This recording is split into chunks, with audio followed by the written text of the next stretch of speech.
Maayos ako. Masaya ako.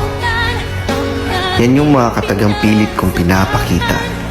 Kahit yung totoo, awang-awa na ako sa sarili ko. Sinubukan kong maging matatag, pero dinurog naman ako ng sakit at lungkot. Saan ba talaga ako nagkulang? Bakit lahat ng gusto kong mahalin ay lagi akong iniiwan? Mali bang magmahal ng totoo? O di kaya mali lang talaga ako dahil minahal ko ng higit pa sa buhay ko? Nasa point na ako ng buhay ko na ayoko nang ipilit ng lahat. Kung anong meron, yun na lang.